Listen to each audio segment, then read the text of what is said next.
This is a Sage Story. My name is Thom Koch. I'm a 71-year-old gay man. I could tell about a 41-year relationship, a heterosexual relationship with a lesbian, a very successful marriage, or coming out in a small southern town. But I've chosen instead to talk about coming out to my uncle when I was 60 and he was 80. He was a gay man, a well-admired professor at a northern university, and he and I, in our discussions, mutually discovered that each was gay. He and I had both served in the military, and he was fascinated by the idea that there would soon be an opportunity for gays to be out in the military. Shortly after I took over his affairs, because he was diagnosed with Alzheimer's, it was necessary for me to hire 24-hour care for him, as I lived in the South and he was in the North.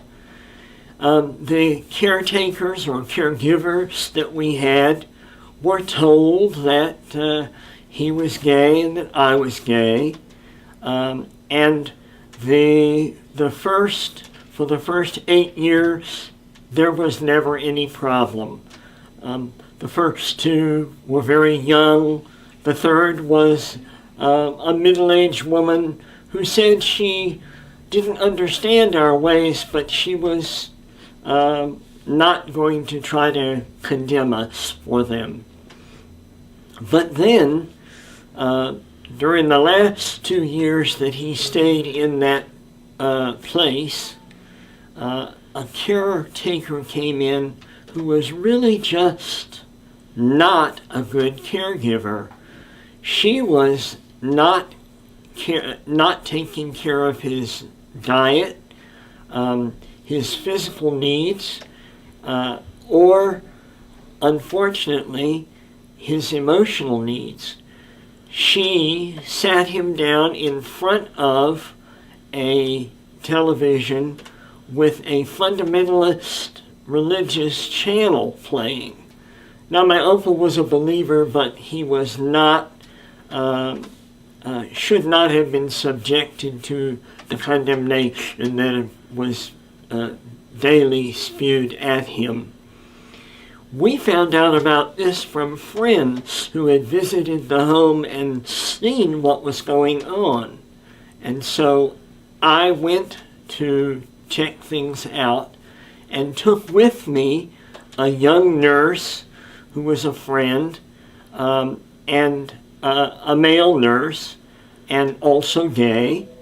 And he and I went up there, and sure enough, when we walked in, that's what we found. That he was placed in front of the television with this fundamentalist channel, and the caretaker was on the telephone talking with her friends. We decided, actually, I was encouraged by my friend, who later, by the way, became my adopted son. He said, we've got to take him in. We've got to get him out of that situation. Having a person being abused, elder abuse in any form is not good. But elder abuse that was going on for him was horrific. Now, we will never know for certain that her abuse in the form of sitting him down in front of that channel was to, quotes, pray away the gay or not. But she did finally, after having at first lied to us and told us that it didn't matter that we were gay, she did finally say that she thought that we were not good Christians, and that he was in jeopardy of his salvation. When we took him back to live with us, his whole life was changed. He was changed from being a man who could barely stand to one who could walk with a walker. His diet was changed, and his intellectual stimulation was changed.